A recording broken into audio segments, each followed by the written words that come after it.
Primeramente, un agradecimiento a los organizadores, a la Comisión de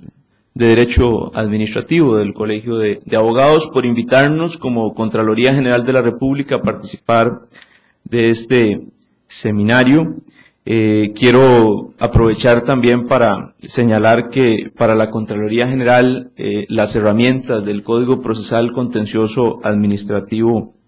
en general han sido sumamente provechosas y efectivas para lograr nuestros objetivos respecto de la tutela y resguardo de la hacienda pública. Y esto precisamente nos ha permitido, fundamentalmente a partir de la entrada en vigencia del Código en el año 2008,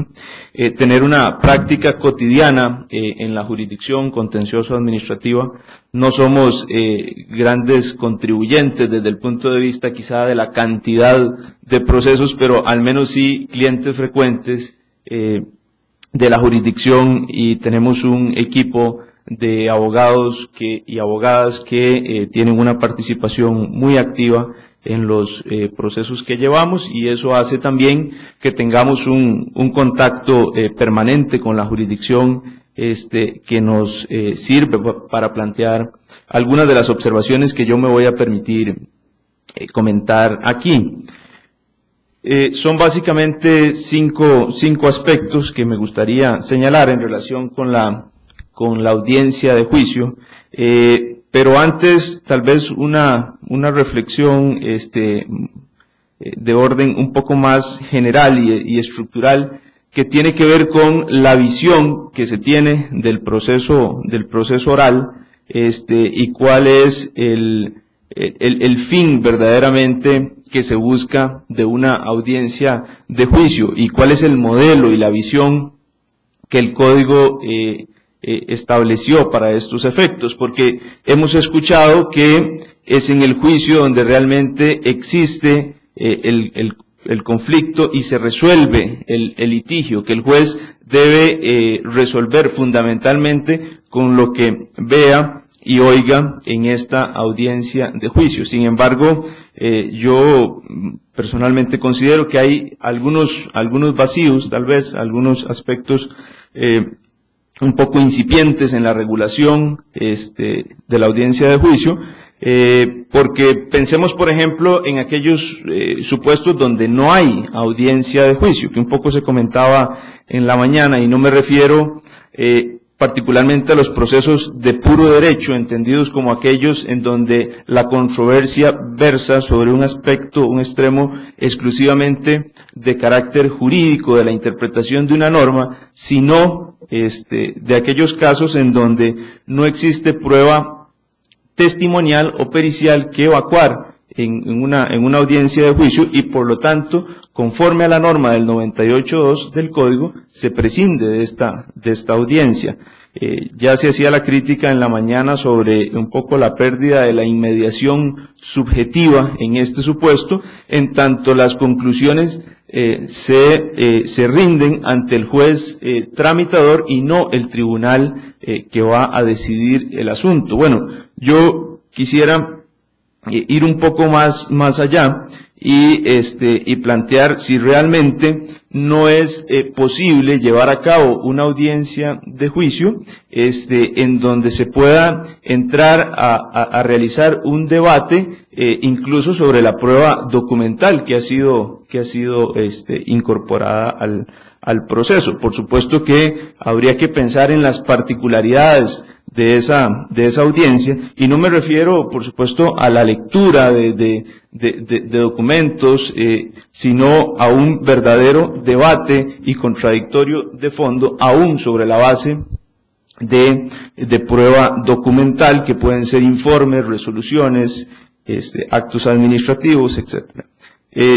Personalmente no veo por qué no, porque si pensamos en la oralidad como un verdadero sistema para alcanzar una justicia de mejor calidad, ¿por qué no podríamos tener esa audiencia particular, aún en aquellos supuestos donde se ha prescindido de prueba testimonial o pericial que deba ser evacuada en juicio? que ya de por sí también, si hablamos de un proceso esencialmente oral, puede resultar un poco sospechoso que no exista del todo alguna prueba que deba ser recabada en el juicio, sino sería necesario que al menos comparecieran los funcionarios que dictaron aquellas actuaciones, que fueran a explicar sus conductas, pero aún admitiendo ese supuesto, que no cuestiono, pues me parece que tendríamos que extender todavía mucho más la oralidad a esos otros supuestos. Y paso con esto a puntualizar mis observaciones en relación con la audiencia de juicio. Un primer tema que ya ha sido de alguna manera abordado es el manejo de la agenda y los señalamientos para la audiencia de juicio. Y yo comprendo perfectamente lo que explicaba doña Ileana ahora, y realmente me parece que los jueces hacen una labor extraordinaria en su función, pero voy a un aspecto mucho más práctico, es quién hace el señalamiento de la audiencia de juicio y en qué momento,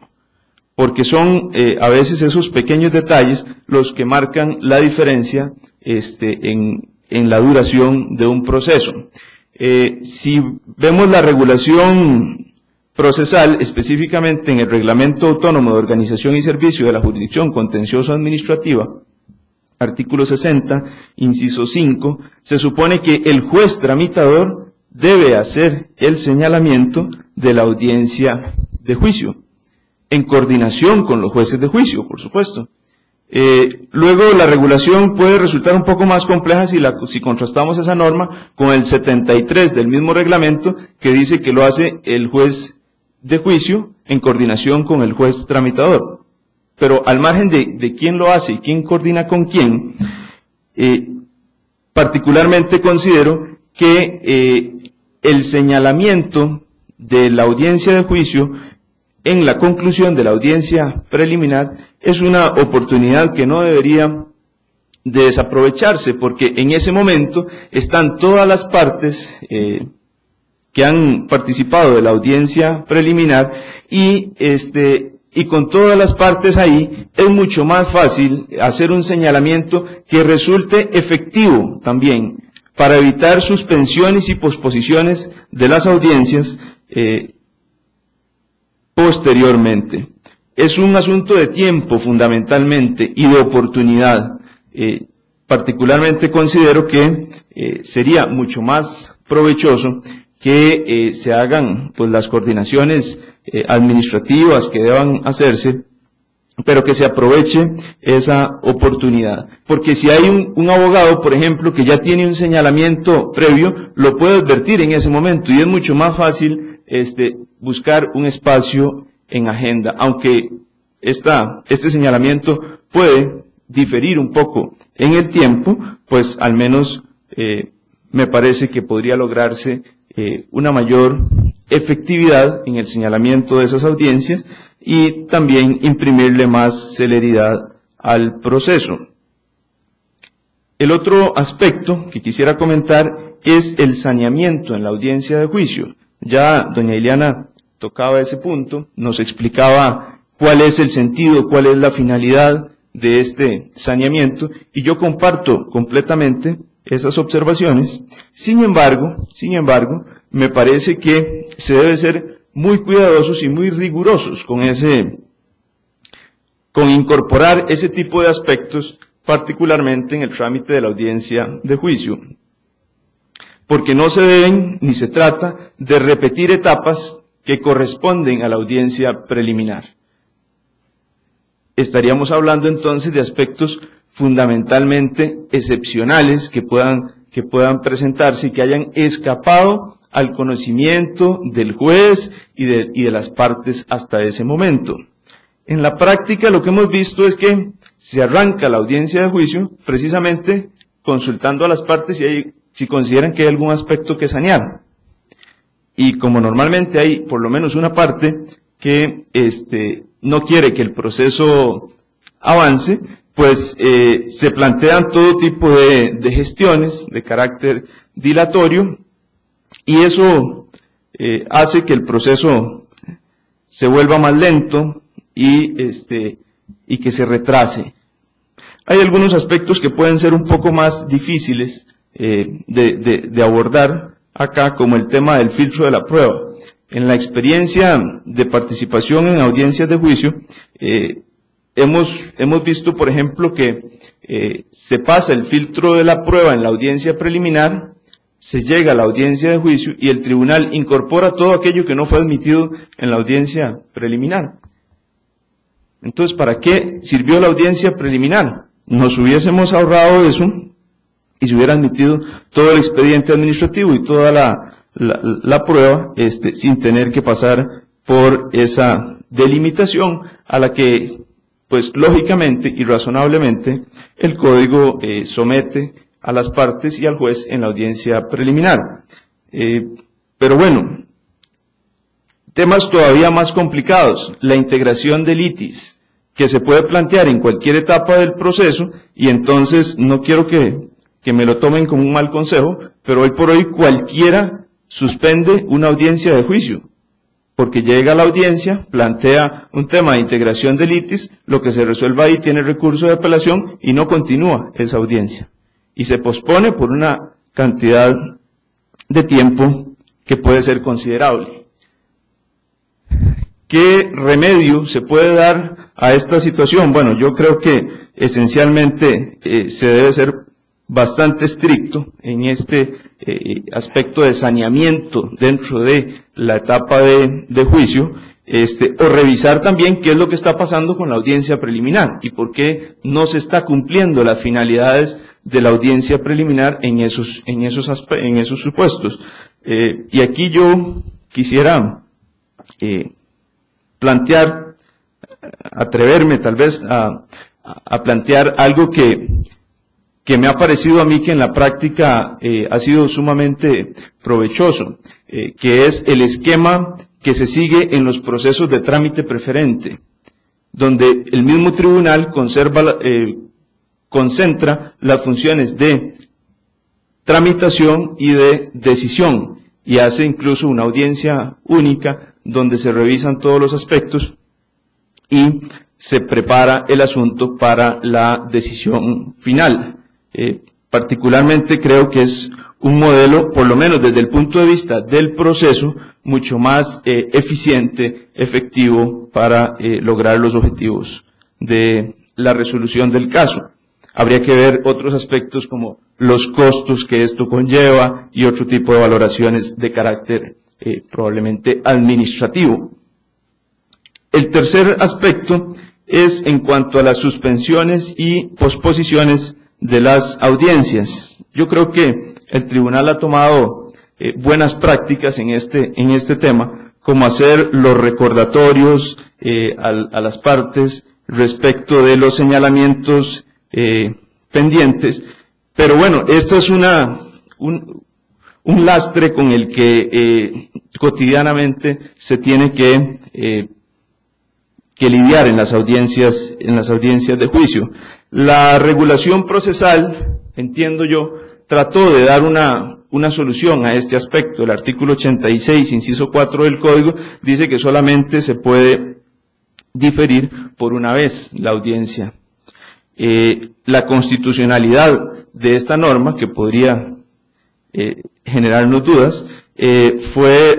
revisada por la Sala en el voto 17.695 del año 2011, donde la Sala encuentra que esta disposición es conforme con la Constitución política en virtud precisamente de los principios que inspiran el sistema oral.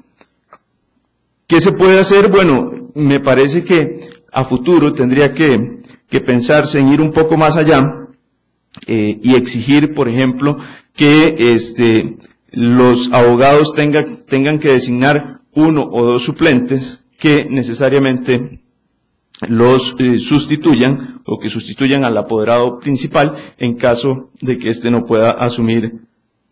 la audiencia. Por lo pronto, francamente, lo que hemos visto es una suerte desequilibrio entre los litigantes particulares y los litigantes institucionales, en el sentido de que es mucho más difícil que se reprograme una audiencia al Estado o a nosotros mismos. En el tema del manejo de los tiempos y las intervenciones dentro de la audiencia oral, que es el cuarto punto que quisiera tocar, mi reflexión principal es que hay que darle más importancia y más espacio al debate en la audiencia de juicio, que es la sustancia de un sistema de oralidad. Y parafraseando a don Walter Antillón Montealegre, diría que la oralidad significa,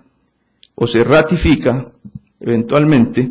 y se comprueba con la prevalencia cualitativa y cuantitativa del debate oral sobre los actos presentados por escrito, que cumplen funciones preparatorias y documentales necesariamente subordinadas a la actividad oral. Comparto plenamente también las reflexiones que se hacían en la mañana, especialmente en la intervención de don Joaquín, que es un tema esencialmente cultural, es un tema de cultura jurídica en donde predomina más lo escrito y empuja más al juez y a las partes el sistema escrito que el sistema oral, y entonces pues se vuelve, digamos, en una especie de contracorriente que no es fácil de superar. Finalmente, hay un tema también de equilibrio dentro del manejo de la prueba en la audiencia oral, que tiene que ver puntualmente con la proporcionalidad que debe de garantizar el juzgador a la hora de escuchar y valorar y sopesar los planteamientos de las partes. Francamente, hemos notado en alguna ocasión que efectivamente el juez llega posicionado a la audiencia de juicio con una teoría de caso y realiza intervenciones, preguntas, actuaciones orientadas fundamentalmente a ratificar y confirmar esa teoría de caso. Eso pues desmotiva a los litigantes y crea un desequilibrio procesal que sería en todo caso deseable de evitar. Y a veces cuando no se hace con esas intervenciones, al menos sí debe ser muy cuidadoso, por ejemplo, con la utilización del mismo lenguaje oral dentro de la audiencia de juicio y sobre todo del lenguaje corporal dentro de la audiencia de juicio. Hemos notado por ahí algunas situaciones que se observan y que pues realmente se debe, creo yo, preparar al juzgador para esos momentos. A manera de conclusión, yo diría que la oralidad supone